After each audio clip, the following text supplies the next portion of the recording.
Okay, so welcome to the daily miracle lesson. Great that you're here and that we can start doing this. And so today is also full with inspiration. I really feel that way. And inspiration is also a great idea because of today's lesson. I am spirit. That's the daily lesson that we practice in the sequence of the workbook lessons today. But we are focusing on the lesson I'm under no laws but God's, lesson 76. And that is a very practical lesson that is so confrontative, that is so direct, and so, totally making it clear where you stand in your transformation, like what part you have accepted or not. That we have to take a look at that. So another lesson is lesson 50. I will read a little bit of that, like I'm sustained by the love of God. There's a little part that is so the same as 76 in a certain sense. And also in chapter 30, 30c, we're going to read a little bit of that, about the new freedom that is being offered to you. So that is the thing that is, say, in the program here.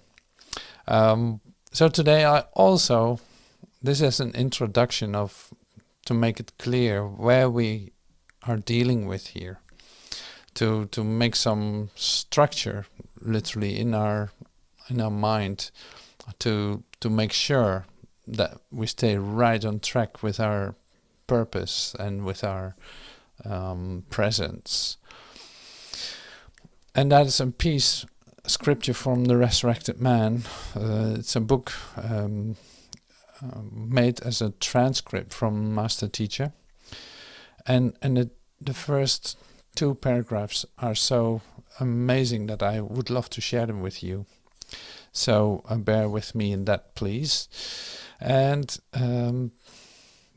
so it's so great to meet, being the practitioners of these lessons, coming to a deep experience of, in fact, of revelation, of direct communication with your Creator. It's like that's where we're heading at, and it will work. It is inevitable. It's inevitable that following these lines in this systematic way that comes to us in all, say, on a day-to-day basis, this is really the most lovely thing to do, to get in touch with your true sense, with your true being, with the godliness of you, and leaving behind, or leaving for what it is, the things that are not you, but you were misidentified with it, or you were mistaken. So it's not bad, it is just a mistake. That's always good to remember too. So, scripture from the Resurrected Man. I will read the first 3 paragraphs, and it is very clear.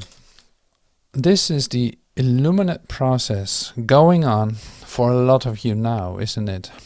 A lot of you are having very lovely revelation. That is what A Course in Miracles is. It brings about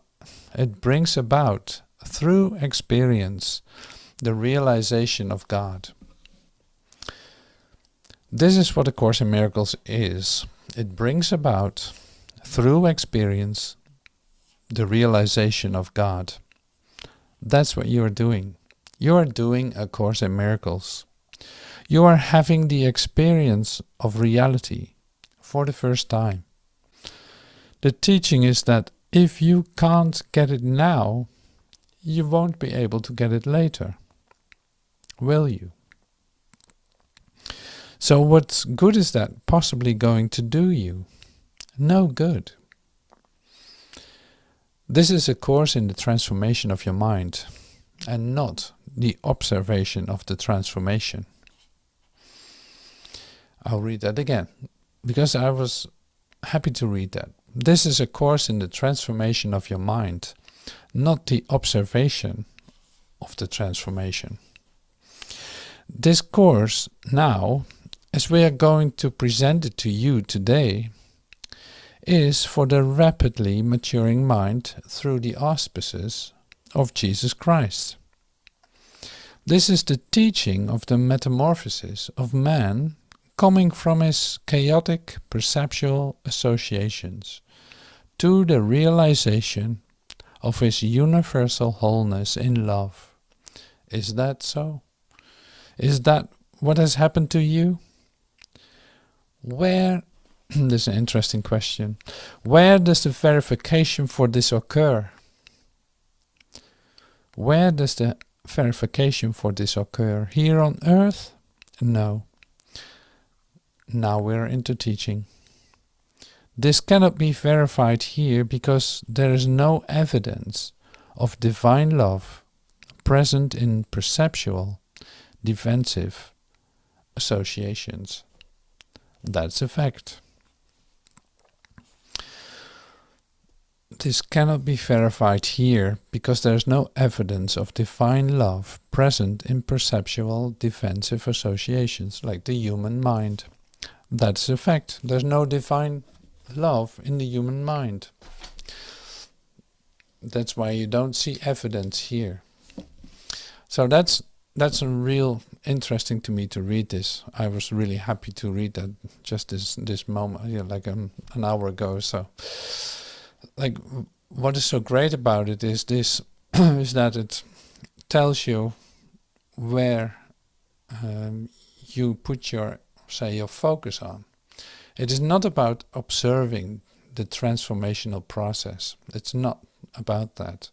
No, this is allowing the transformation to occur to you. And seeing that as inevitable, it is inevitable that is going to happen because you return to the divine love that you are. So this is what it in short says, and you will not see proof here in your perceptual associations.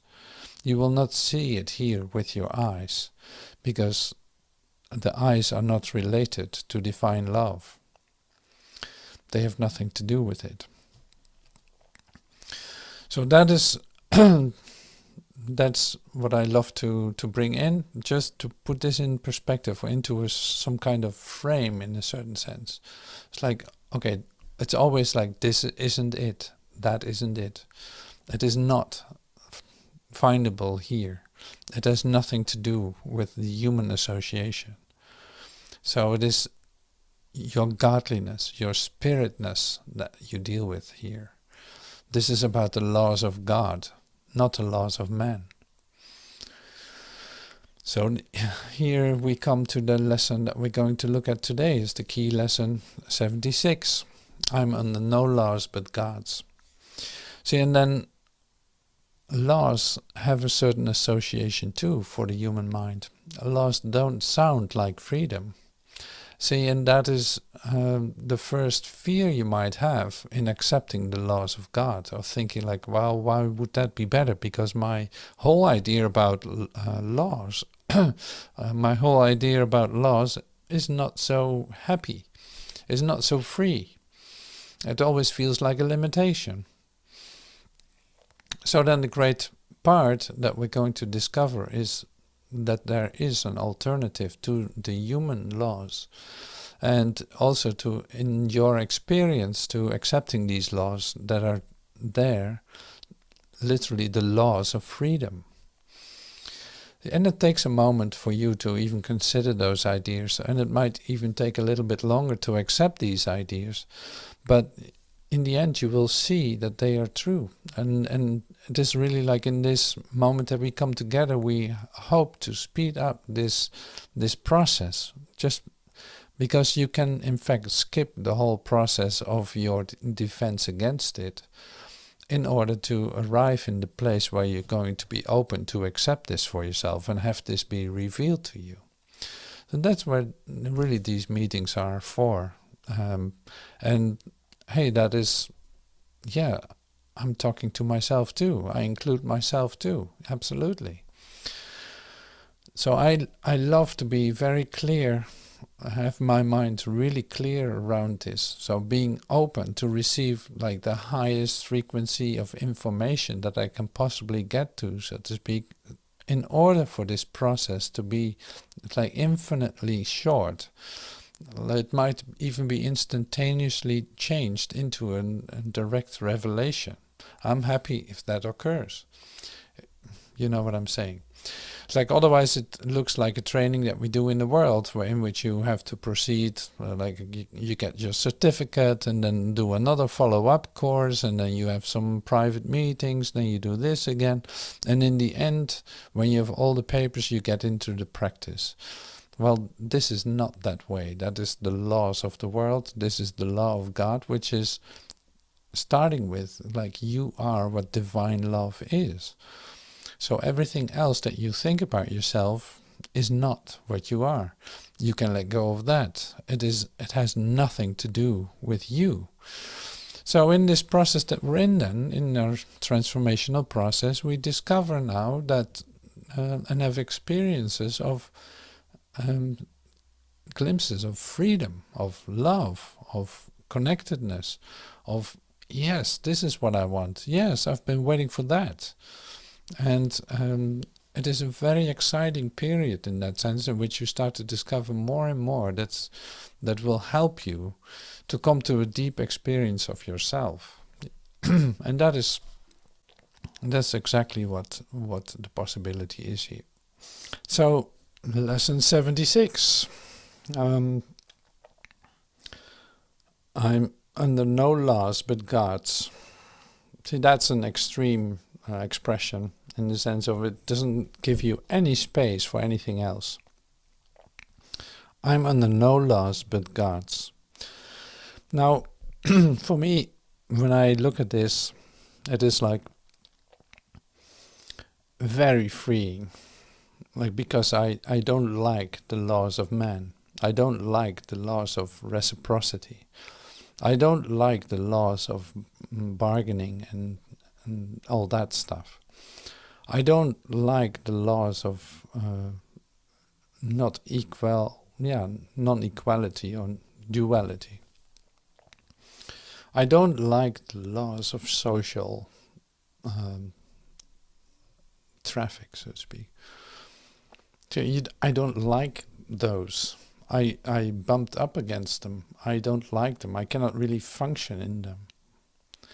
And this is what you recognize too. So to read this is actually already freeing as a title to me.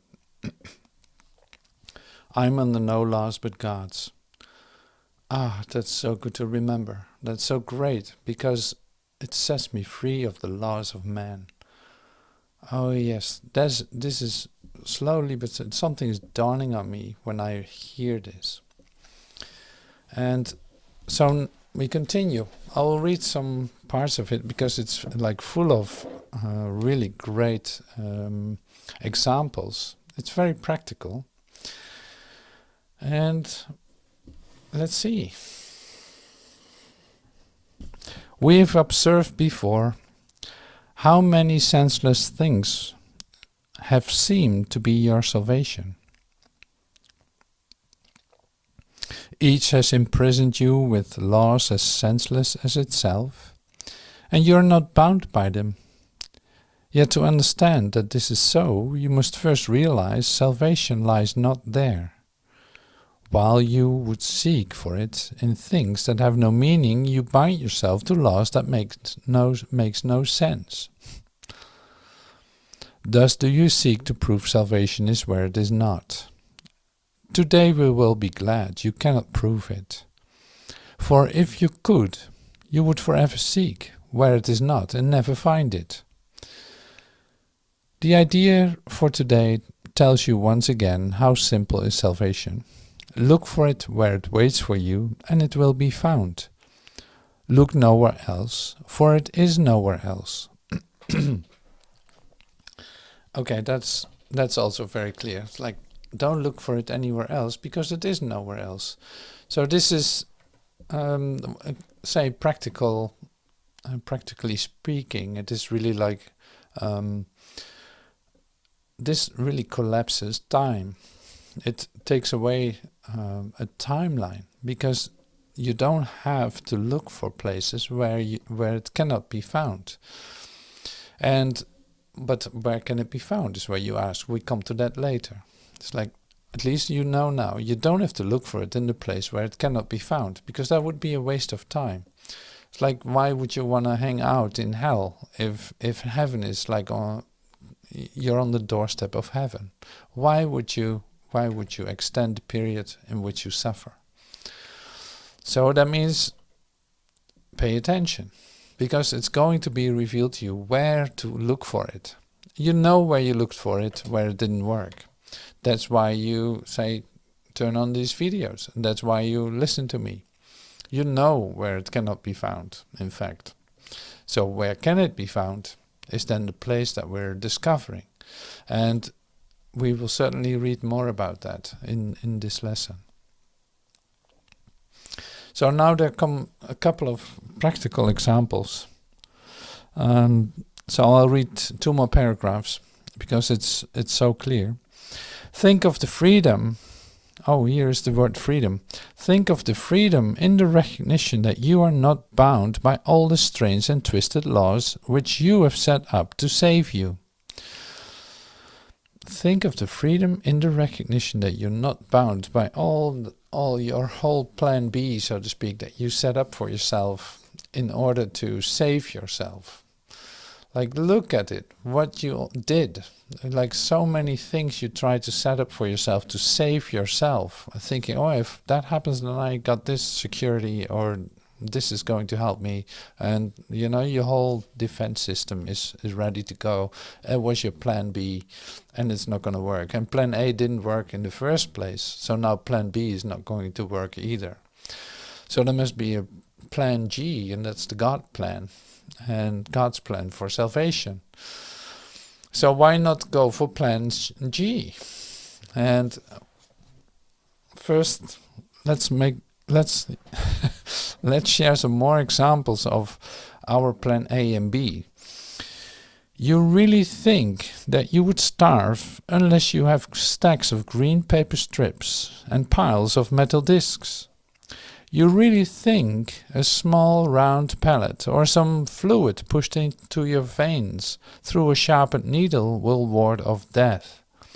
You really think you are alone unless another body is with you. And then here.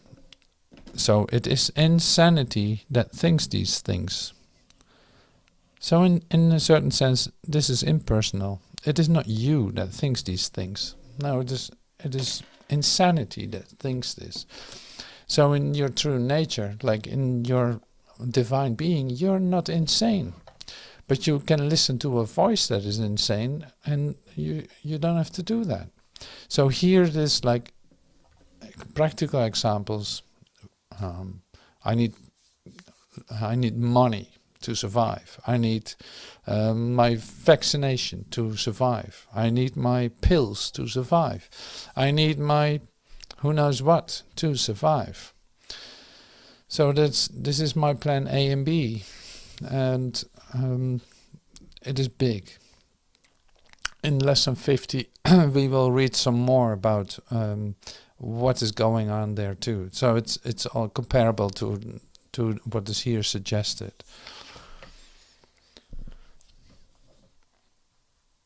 It is insanity that thinks these things. You call them laws and put them under different names in a long catalogue of rituals that have no use and serve no purpose. You think you must obey the laws of medicine, economics and health. Protect the body and you will be saved. These are not laws, but madness. So some honest confessions then. It's like, wow, this is not so easy to let go of, because it seems to entail your whole world.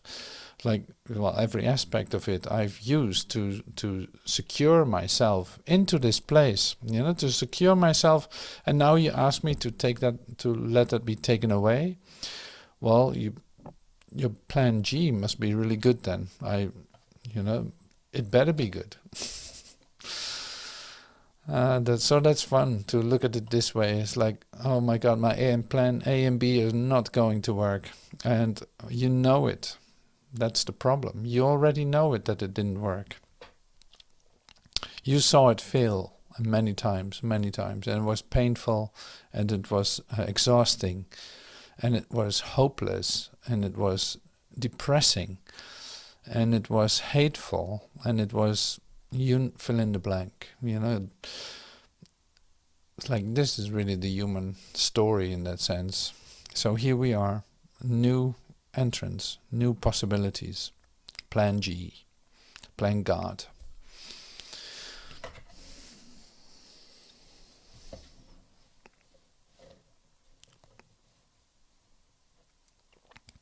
The body is endangered by the mind that hurts itself. The body suffers. The body suffers that the mind will fail to see it is the victim of itself. The body suffers that the mind will fail to see it is the victim of itself. The body's suffering is a mask the mind holds up to hide what really suffers. The body's suffering is a mask the mind holds up to hide what really suffers. Wow, that's a powerful expression. It would not understand it is its own enemy, that it attacks itself and wants to die. It is from this your loss would save the body. It is for this you think you are a body.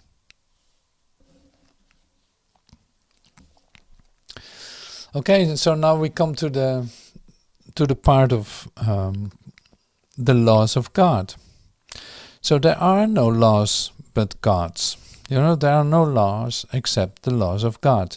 This needs repeating over and over and over and over and over again and over again, until you realize that it applies to everything that you have made in opposition to His will.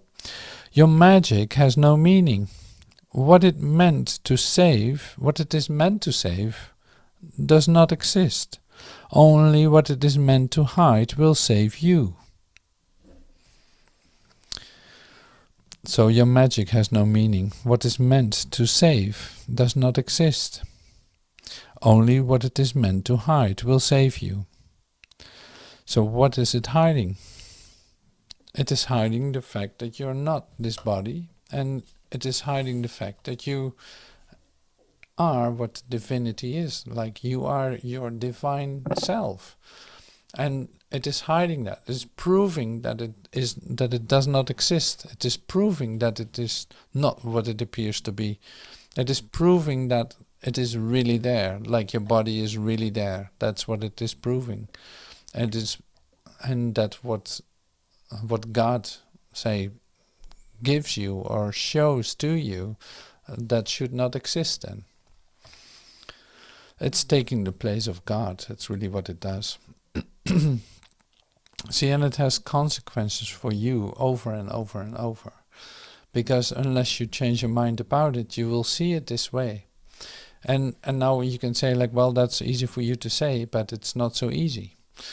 And then, see, in this lesson you see, like, I'm under no laws but God's. This needs frequent repeating over and over and over again. Like, it is a continual remembrance. Because it is so, say, your mind is so slippery in that sense that it will accept, say, madness for real. And that just keeps on going. The moment that you're tired, the moment that you just forget about it, you accept an idea that's actually not true. And there you have it. You get the consequences of it.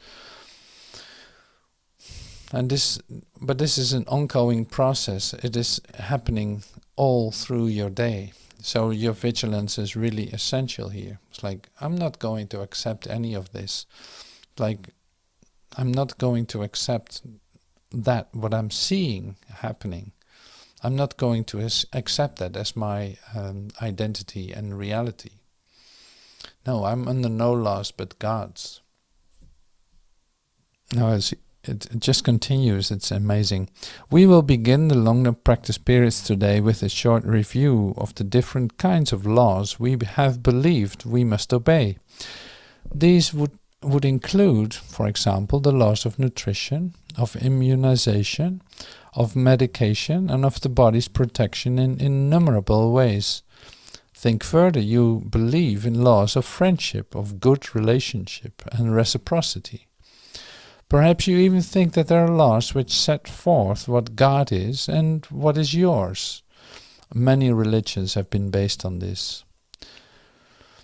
So this just continues, like the whole human parade, so to speak, is being exposed here.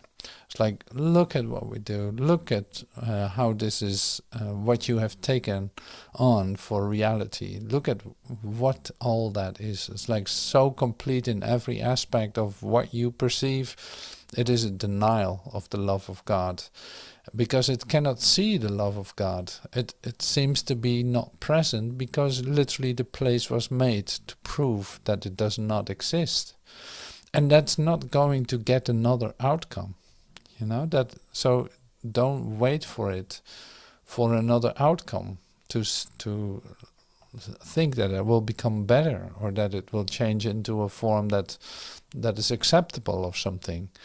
Like, no, it cannot be found there. There's no there's no divine love in it.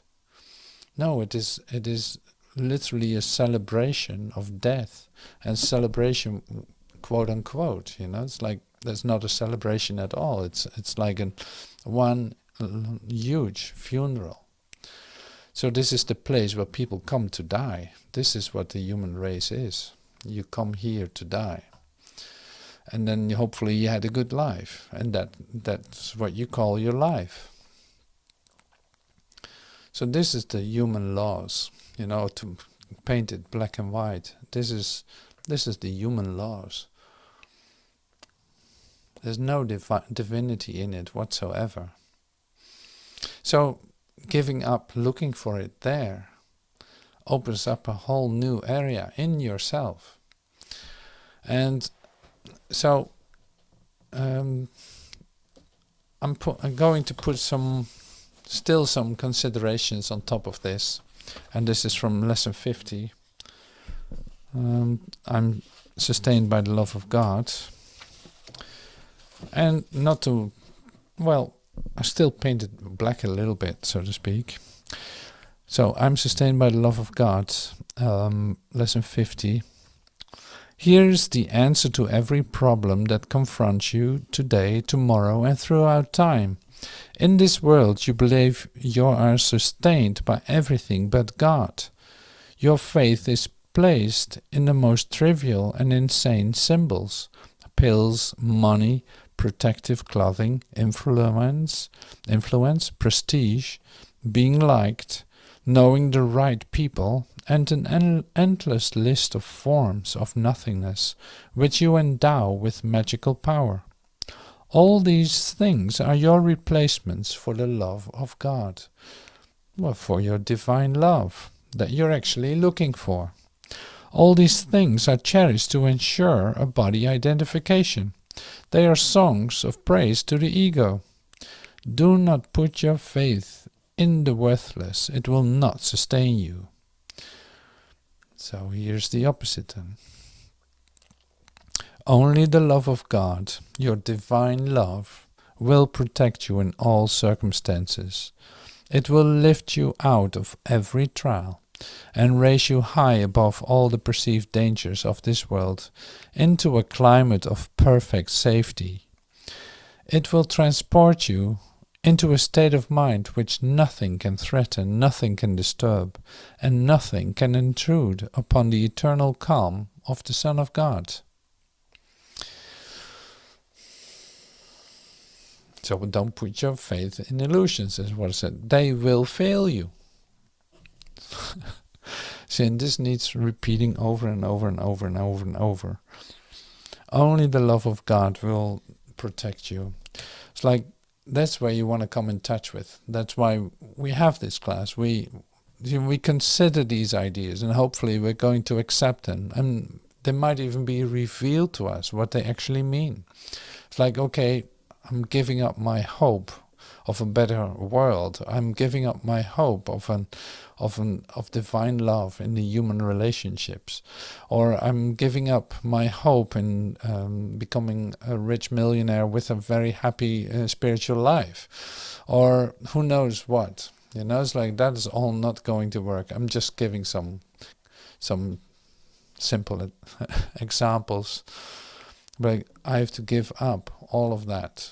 And not as a sacrifice, but as an expression of my awareness. Like, it cannot be found. What I was looking for, it cannot be found there. So I decide not to look for that there anymore. I give up my plan A and B. See, and then there's a lot of opening too. Before you get to the point of letting these plans go, your laws go, you are already, it's like, sinking into a stillness, into a really beautiful place where you can be vulnerable and where you can be innocent, where you can be like defensiveness, where you can be defenseless and receptive, and you can allow things, you can allow things to happen here for yourself. So that's already in the process happening to you too.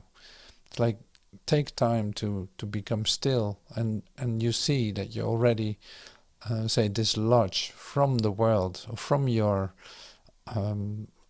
preoccupation that you had just a moment ago. Can you remember with what thought you entered this class? No, well, that thought is gone. You cannot remember it. You maybe are not even able to think right now, not being aware of any thoughts. So stay right there is what we say then. So I promised to do some chapter 30C too, because it's so beautiful.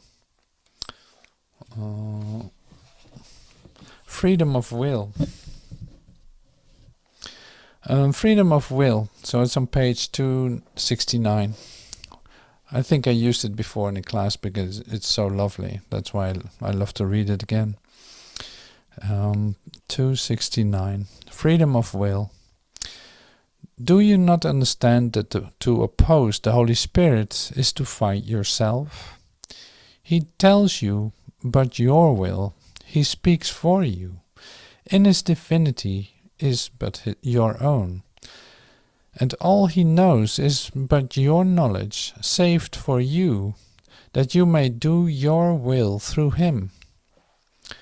God asks you do your will. He joins with you. He did not set his kingdom up alone. And heaven itself but represents your will, where everything created is for you. No spark of life but was created with your glad consent, as you would have it be. And not one thought of God has ever had and not one thought that God has ever had, but waited for your blessing to be born. God is no enemy to you. He asks no more than that he hear you call him friend.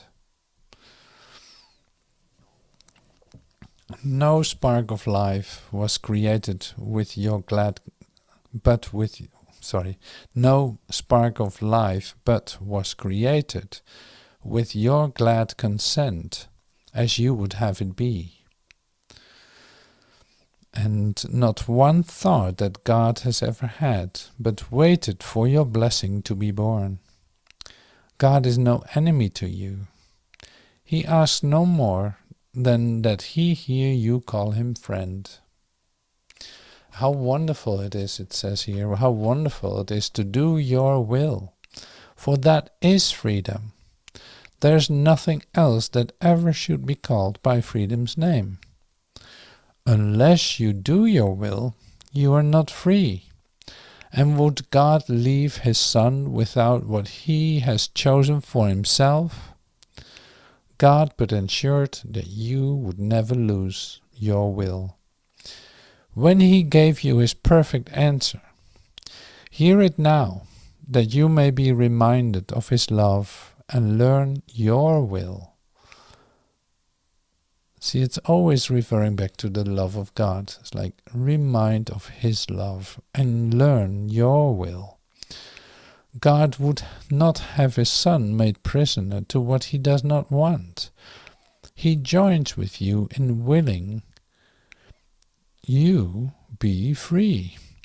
And to oppose him is to make a choice against yourself and choose that you be bound. It's like, isn't that a bit confusing for a human mind? Yes, it is very confusing for a human mind, because this is about your free will. This is about your will, but it's not seen through human eyes. So it's not, okay, now I'm going to do what I want. No, this is about what you truly want, what your will is. Like, literally, this is beyond your limited ideas, but actually in the bottom of your heart, what you really want.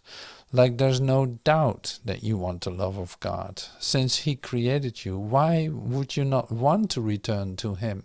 And like, returning to his love, I better say. Otherwise, you might have other ideas about what that means.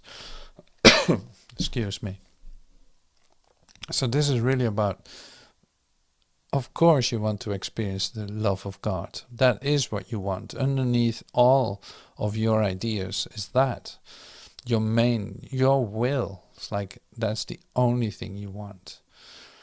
Because in that, to have that be restored in you would take away any desire for something else. It would immediately dissolve, because it is the fulfillment of everything. It is the completedness. It is the connectedness. You know, and these words are not doing it, but you recognize the idea of returning back to the divine love in you, and that is something that you, what can it be but your heritage? Like, you really are entitled to that. It is you. That's why this is said this way. So, before, in our good old days as monks and nuns, so to speak, we decided to leave the world behind as a sacrifice for God. You know, that's a whole different story. That's not what is asked at all.